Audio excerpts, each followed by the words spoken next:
You said if you lose two straight to anybody, it becomes personal and a rivalry. Is that the case here? Yeah, it absolutely is with me. Now, hopefully it is with our players, but I think it is. They were very focused yesterday and doing practice. So, I think we'll be ready. Now, again, you have to go there and execute and execute the things they do and do what we do and make some shots. The last couple of meetings, I know poor shooting has kind of been one of the main reasons for the losses, but do they do something schematically wise, or was it just a couple of bad shooting nights on your Well, guys? they play their one player. I mean, they're starting, it's number 10. I can't remember her name, but anyway, they usually start her at the 5. They're starting her at the 4 here. And she plays a lot of the 5. When she does, it makes it pretty small. And she takes us outside. Sometimes she relieves pressure and comes up against our center, in our man-to-man stuff, and then penetrates kicks. And if they're hitting those threes, they're pretty good.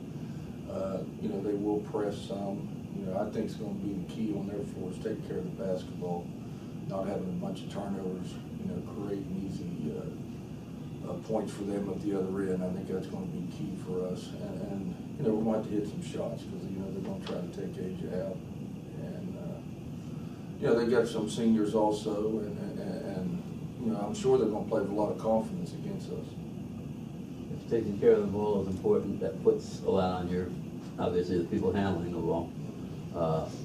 They haven't turned the ball over a hell of a lot, have they? No, we haven't, but we haven't seen a lot of pressure either. We see some, but it really hasn't been that good.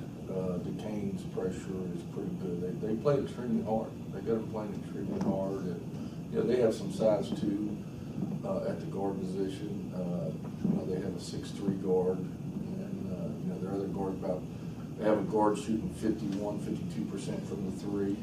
And their point guard can shoot threes also. So, they got a nice team and matchups, we're going down there to beat them, make no doubt about it. I mean, we should, if we go down there and take care of business, we'll beat them. If we go down there and stand around like we have the last 2 games against them and turn the ball over and take some bad shots which create a fast break for them at the other end.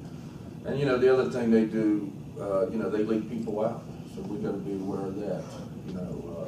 We want to crash the offensive board, but yet we got to be aware that they're always leaking somebody out.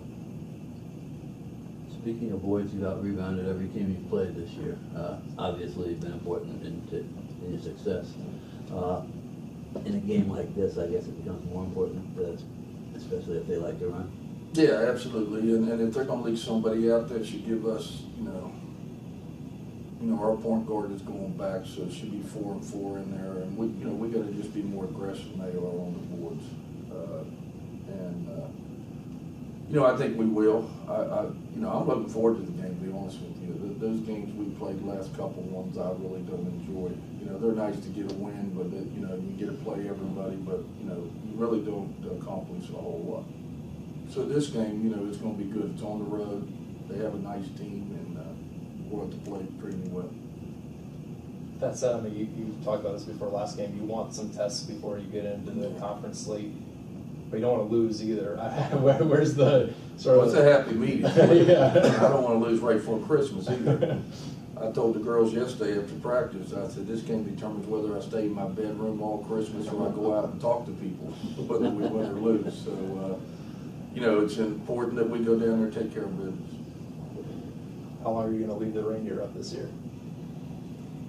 What do you mean, the reindeer? You said that a couple of years ago, the reindeer coming down right after. Oh, yeah, well, we start practice on 26. So, all the else went home, the Santa Claus is done, and the reindeer are no longer around. So on the 26th, we need to get focused again because we're getting ready for conference play. So that'll be very important. But, we got a good group of young ladies. So, I know we'll be focused going down there. And then those practices over Christmas are always tough.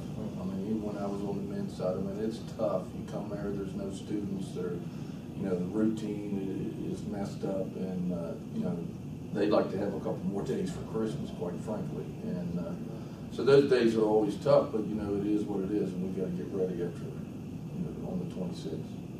I know he was an assistant before you were head coach at West Virginia, but you know much about Coach Bird, and I mean, did you guys ever cross paths, and has he been instrumental the last couple of years as an assistant building up their program? I think he's brought in some of the foreign players that they have and that type of stuff. But do I know him well? No, absolutely not. He wasn't here when I was here, and I really, I know he coached a little bit in the conference too, the West Virginia Conference, but I really did not know him very well. Scheduling wise, you have a break before your next one, but then getting into Big 12 play, I know that was obviously a big thing, and just a couple weeks away from getting into. You have a couple of road games during the break. Did they take care of you guys the way that you had hoped? Do you like the way the Big 12 schedule plays out? Yeah, the one when we play 2 games on the road, and I don't remember if it's the first one or the second one because I haven't looked that far ahead, but we only had 1 day prep in between, and then the other one we have a couple, 2 or 3 days prep. So, yeah, we're able to, in 2 trips, we're able to knock off 4 away games, and that means we only had 5 more away games the rest of the year. So, they did what they could do, so we really appreciate that.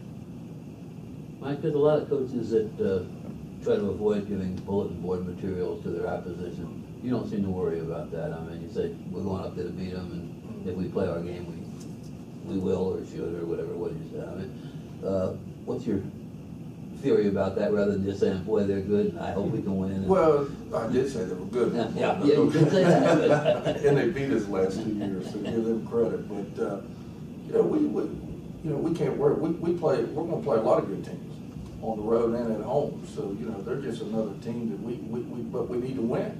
And our players need to have a lot of confidence, and I have a lot of confidence. I expect to win every game, and I have that confidence, and hopefully that's carried on to our players, that we expect anytime we step on the floor to win the basketball game. And that's just the way I've always been, Bob. I just think, if we have an opportunity to play, then we should win. And, it don't always work out, but we should win. I'd rather hear that than guys that are supposed to win by 30 saying, I don't know if we can pull, if we can even show up. The other night I told the girls, I said, now, but we got to work on us. When you get in those type of games where you're up a lot, you got to work on you. Don't worry about them. Just work on the things that you do and try to get better. And several times during that game the other night, I told them we're forming bad habits.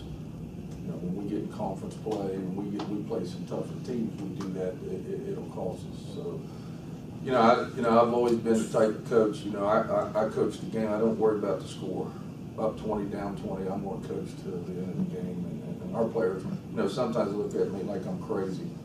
We're up 30, 40 points, and I'm on them, and one little thing, and I'm jumping them about it and that. But I realize that when we get in a close game, in a big game, and if that same thing occurs and we do what we just did, then we're going to lose that basketball game. So that's why I've always done that.